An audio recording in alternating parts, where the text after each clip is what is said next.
Welcome back! We are in Jalak, the only place we haven't visited yet. And the reason we wanted to go here is because there is a sparkly floating up there. You can see that it is above the central pillar because it has the sparkly island symbol on it. There's some other pillars with symbols on them, the corner pillars to be exact, and each pillar also has a colored symbol in the corner. I guess this had something to do with the rules of the game they played, but as the notebook said, we don't know those rules. Now, this age is interesting because this field of pillars can actually be affected with your key. If you open your key, you can see these flashing bars at the bottom. If you click that, it opens the remote control, which you can place anywhere on screen, so you doesn't need to be in the middle. And using this, you can manipulate the pillars. You can also manipulate the pillars by simply clicking on them. So if I'm standing here, I can click on any of the pillars, and when I do, it'll raise. If I click on the side of the pillar, it'll lower. This is what the games meant, by the way, by what the rules of those games in the notebook meant by you're limited to the pillars that are adjacent to you. So if I'm playing one of these games and I'm standing on this pillar, it means I can only move these 4 pillars by the rules of the game. Of course, I can move any one of them, but the rules of the game limit me to only moving these ones. So there's nothing in the game itself that actually enforces these rules. So you just have to play fair if you're playing this with a friend. So if I click on, can I move this one that I'm standing on? If I click think on so. it? Yeah, if you click on it. I'm going to stand on it too. Click on it again. Yep. Keep clicking on it till we get up there and get that sparkly. Well, there's an easier way to do that, but anyway. Oh, I'm sure there is. Oh, you can see the sparkly dust starting to come down on you. Yep. Oh, and it's a small graphical glitch with the background there. At least for me. We're almost there. Okay, well there's a couple of other things you can do, which have to do with this remote control that I opened up. You can, and this is the easier way to get the sparkly. Yeah, just jump off, why don't you? The easier way to get sparkly is just to click this button, which raises all of the pillars to their top position. Well, I got it by jumping off. I didn't intend to jump off, I was just trying to get through it. Okay, your avatar is behaving weird. Can you move? Yeah? Okay, you were still stuck in falling animation halfway in a pillar for me. But moving fixed that. The other buttons on the left here, this one takes all the pillars to the lowest position. There, let's do that. This is the middle position which we started out in. The highest, which I just did. I think this is randomized, and I'm not entirely sure what the other one is. One of them is randomized, and the other may have something to do with saving positions, which I also know you can do, although I don't offhand know how. You can see there is this force field. It lights up when you walk into it, prevents you from falling off the edge, which you can turn off by using this button. Then you can fall off the edge, but like I said, you panic link if you do that. And it's not a good idea. It's a shame you can't explore the edge. Yeah. Looks quite nice. Although it does look like it's water, so that's probably why you panic link.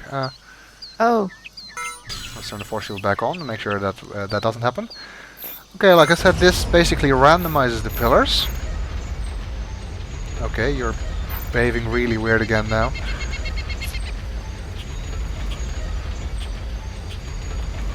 I'm not entirely sure what this one does.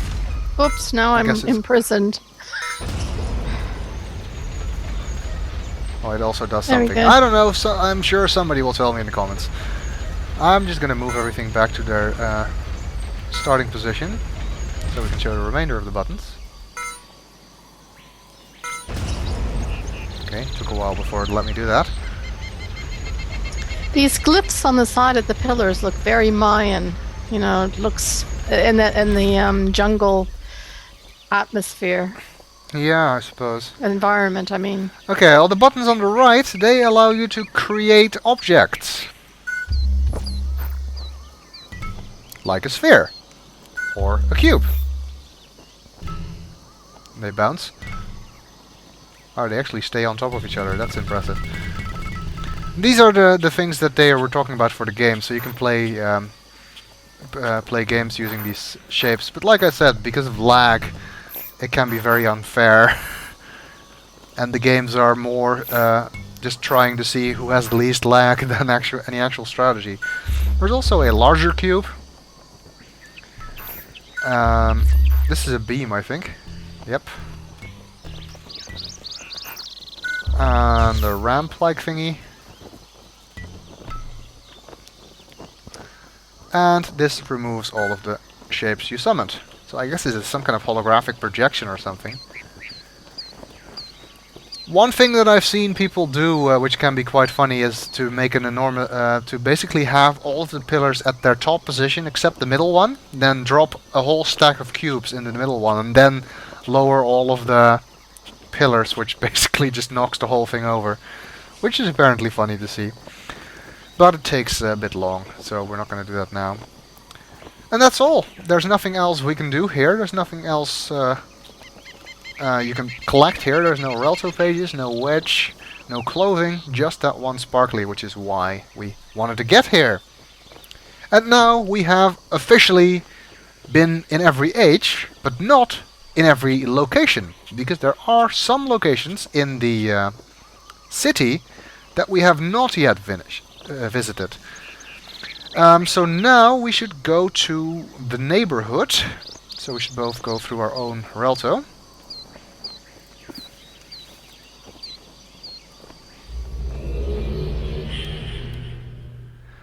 Because the location that we want to go to is the Great Zero, where we haven't been yet.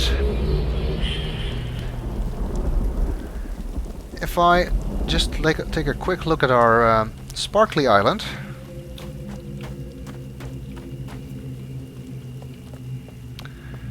You will see that we are now missing 2 Sparklies in total.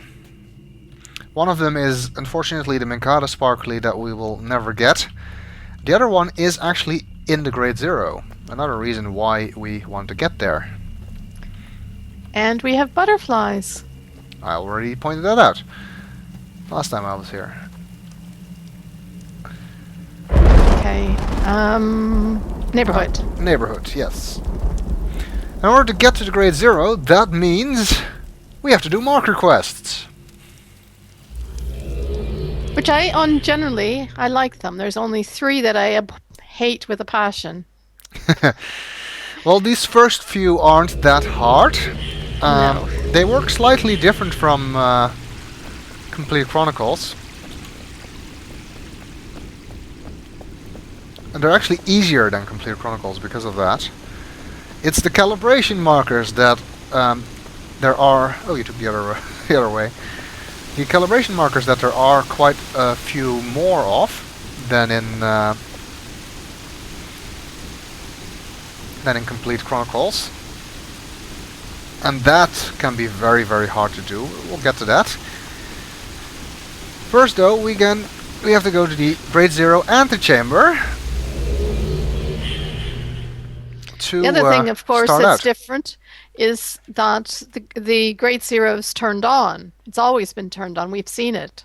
Yeah. Whereas in Complete Chronicles, that's the object.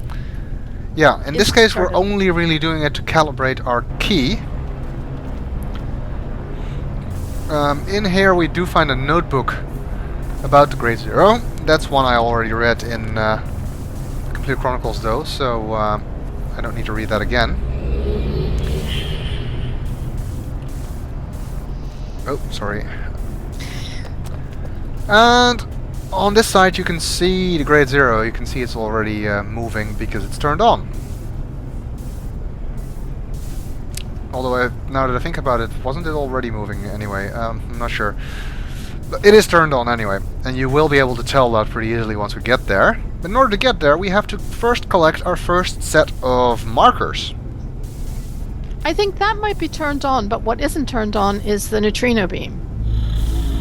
Would that be right? Yeah, but I do think it's rotating in the first version, in the Complete Chronicles version, even if it's turned off. But whoops. you don't see the beam indeed, and I can't see it from. You could see it from here, not anymore, but you could just now.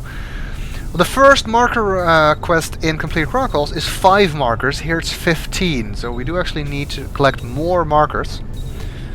But collecting them is slightly easier. In Complete Chronicles, in order to collect a marker, you need to click on the marker, which means you need to be close enough and you need to be able to actually see it. Here it's easier because you actually need to click on the red flashing icon on your key, which is a lot easier to do. So there we go, that's our first marker. Oh, I could do that even at this distance. Yes, and the little green light lights up. It's kind of hard to see that it actually gets brighter. Yeah, it gets brighter, so we need to get 14 more markers, and we're gonna, for this first run, we are going to get them from all of our neighborhood linked locations, or most of them anyway. But we will do that in the next video.